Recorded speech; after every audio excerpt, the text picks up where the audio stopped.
I Know Why the Caged Bird Sings by Maya Angelou. Chapter 24. The angel of the candy counter had found me out at last and was exacting excruciating penance for all the stolen Milky Ways, Mounds, Mr. Goodbars, and Hershey's with almonds. I had 2 cavities that were rotten to the gums. The pain was beyond the bailiwick of crushed aspirins or oil of cloves. Only one thing could help me, so I prayed earnestly that I'd be allowed to sit under the house and have the building collapse on my left jaw. Since there was no Negro dentist in Stamps, nor doctor either for that matter, Mama had dealt with previous toothaches by pulling them out, a string tied to the tooth with the other end looped over her fist. Painkillers and prayer. In this particular instance, the medicine had proved ineffective. There wasn't enough enamel left to hook a string on, and the prayers were being ignored because the balancing angel was blocking their passage. I lived a few days and nights in blinding pain, not so much toying with as seriously considering the idea of jumping in the well. And Mama decided I had to be taken to a dentist. The nearest Negro dentist was in Texarkana, 25 miles away, and I was certain that I'd be dead long before we reached half the distance. Mama said we go to Dr. Lincoln, write in Stamps, and he'd take care of me. She said he owed her a favor. I knew there were a number of white folks in town that owed her favors.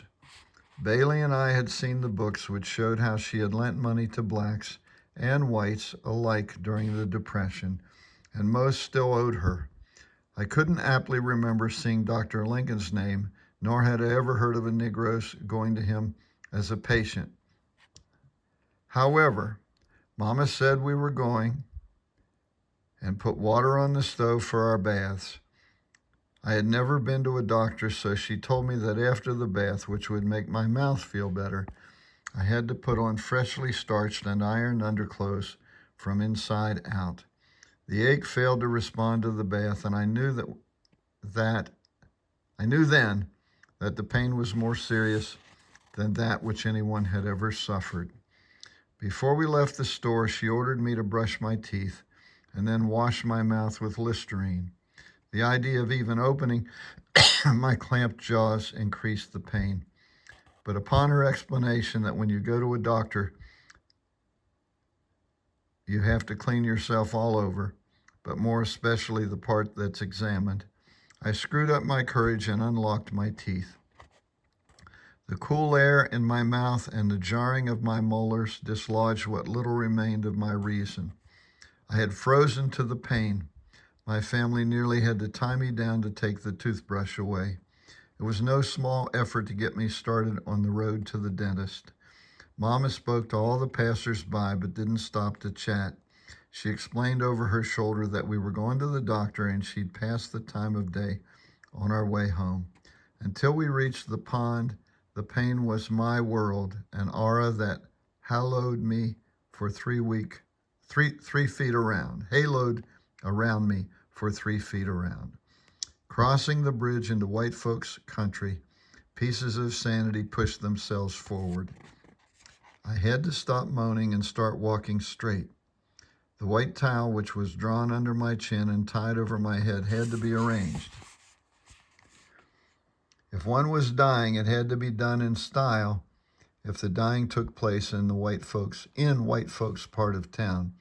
On the other side of the bridge, the ache seemed to lessen as if a white breeze blew off the white folks and cushioned everything in their neighborhood, including my jaw. The gravel road was smoother. The stones, smaller, and the tree branches hung down around the path and nearly covered us. If the pain didn't diminish then, the familiar yet strange sights hypnotized me into believing that it had. But my head continued to throb with the measured insistence of a bass drum. And how could a toothache pass the calaboose, hear the songs of the prisoners, then blues and laughter and not be changed.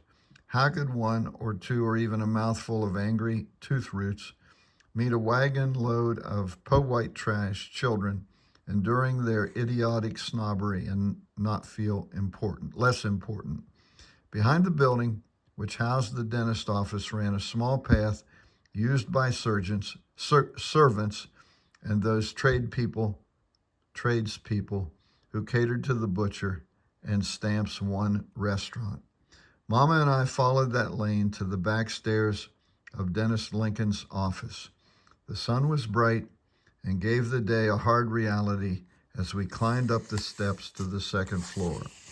Mama knocked on the back door and a young white girl opened it to show surprise at seeing us there. Mama said she wanted to see Dennis Lincoln and to tell him Annie was there. The girl closed the door firmly. Now the humiliation of hearing Mama describe herself as if she had no last name to the young white girl was equal to the physical pain. It seemed terribly unfair to have a toothache and a headache and to have to hear at the same time the heavy burden of blackness. It was always possible that the teeth would quiet down and maybe drop out of their own accord. Mama said we would wait. We leaned in the harsh sunlight on the shaky railings of the dentist's back porch for over an hour. He opened the door and looked at Mama. "Well, Annie, what can I do for you?" He didn't see the towel around my jaw or notice my swollen face. Mama said, "Dennis Lincoln, it's my grandbaby here. She got 2 rotten teeth that's giving her a fit." She waited for him to acknowledge the truth of her statement. He made no comment, orally or facially.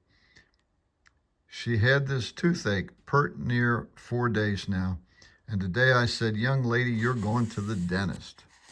"Annie?" "Yes, sir, Dennis Lincoln." He was choosing words the way people hunt for shells. "Annie, you know I don't treat colored people." "I know, Dennis Lincoln, but this here is just my little grandbaby, and she ain't going to be no trouble to you." "Annie, everybody has a policy. In this world, you have to have a policy.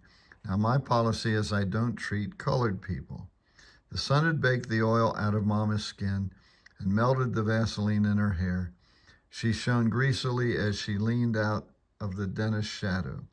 "Seems like to me, Dennis Lincoln, you might look after her. She ain't nothing but a little mite, and seems like maybe you owe me a favor or two." He reddened slightly. "Favor or no favor, the money has all been repaid, and that's the end of it. Repaid to you, and that's the end of it. Sorry, Annie." He had his hand on the doorknob. "Sorry."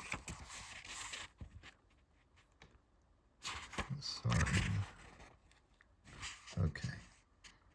His voice was a bit kinder on the second sorry, as if he really was. Mama said, "I wouldn't press on you like this for myself, but I can't take no, not for my grandbaby. When you come to borrow my money, you didn't have to beg. You asked me and I lent it. Now, it wasn't my policy. I ain't no money lender. But you stood to lose this building and I tried to help you out. It's been paid, and raising your voice won't make me change my mind. My policy..." He let go of the door and stepped nearer Mama. The 3 of us were crowded on the small landing.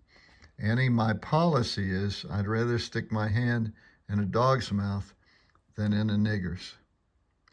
And again, I apologize when these words are used in context, even in this case as an insult. It needs to be read because the artist's, the author's intentions need to be made clear. He had never once looked at me. He turned his back and even went through the door into the cool beyond. Mama backed up inside herself for a few minutes. I forget everything except her face, which was almost a new one to me. She leaned over and took the doorknob, and in her everyday soft voice, she said, "Sister, go on downstairs. Wait for me. I'll be there directly." Under the most common of circumstances, I knew it did no good to argue with Mama. So I walked down the steep stairs, afraid to look back and afraid not to do so. I turned as the door slammed and she was gone. And this is in parentheses. Mama walked in that room as if she owned it. She shoved that silly nurse aside with one hand and strode into the dentist's office. He was sitting in his chair, sharpening his mean instruments and putting extra sting into his medicines. Her eyes were blazing like live coals, and her arms had doubled themselves in length. He looked up at her just before she caught him by the collar of his white jacket. "Stand up when you see a lady, you contemptuous scoundrel." Her tongue had thinned, and the words rolled off well enunciated and sharp like little claps of thunder. The dentist had no choice but to stand at ROTC attention. His head dropped after a minute, and his voice was humble. "Yes, ma'am, Miss Henderson. You know, do you think you acted like a gentleman speaking to me like that in front of my granddaughter?" She didn't shake him, although she had the power. She simply held him upright. "No, ma'am, Miss Henderson." "No, ma'am, Mrs. Henderson, what?" Then she gave him the tiniest of shakes. But because of her strength, the action set his head and arms to shaking loose on the ends of his body. He stuttered much worse than Uncle Willie. "No, ma'am, Miss Henderson, Mrs. Henderson, I'm sorry." With just an edge of her disgust showing, Mama slung him back in his dentist chair. Sorry is as sorry does. And you're about the sorriest dentist I've ever laid my eyes on.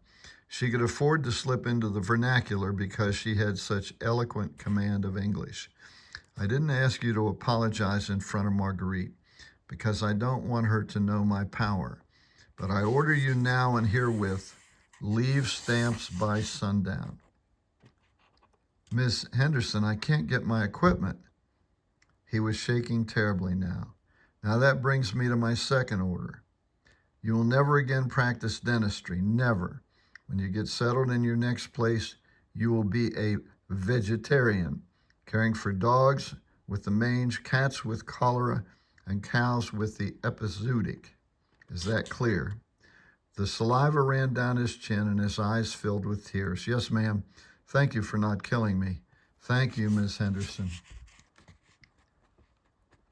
Mama pulled herself back from being 10 foot tall with 8-foot arms and said, "You're welcome for nothing, you varlet.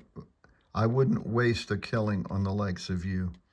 On her way out, she waved her handkerchief at the nurse and turned her into a crocus sack of chicken feed. Mama looked tired when she came down the stairs, but who wouldn't be tired if they'd gone through what she had? She came close to me and adjusted the towel under my jaw. I'd forgotten the toothache. I only knew that she made her hands gentle in order not to awaken the pain. She took my hand. Her voice never changed. "Come on, sister." I reckoned we were going home where she would concoct a brew to eliminate the pain and maybe give me new teeth, too. New teeth that would grow overnight out of my gums. She led me towards the drugstore, which was in the opposite direction. "I'm taking you to Dentist Baker in Texarkana." I was glad after all that I had bathed and put on mum and cashmere bouquet talcum powder. It was a wonderful surprise. My toothache had quieted to solemn pain. Mama had obliterated the evil white man, and we were going on a trip to Texarkana, just the two of us. On the Greyhound, she took an inside seat in the back, and I sat beside her. I was so proud of being her granddaughter and sure that some of her magic must have come down to me. She asked if I was scared. I only shook my head and leaned over on her cool brown upper arm. There was no chance that a dentist, especially a Negro dentist, would dare hurt me then, not with Mama there.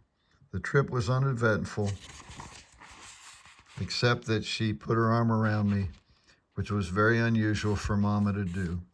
The dentist showed me the medicine and the needle before he deadened my gums, but if he hadn't, I wouldn't have worried. Mama stood right behind him. Her arms were folded, and she checked on everything he did.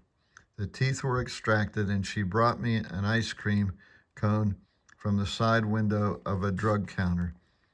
The trip back to Stamps was quiet, except that I had to spit into a very small empty snuff can, which she had gotten for me, and it was difficult with the bus humping and jerking on our country roads.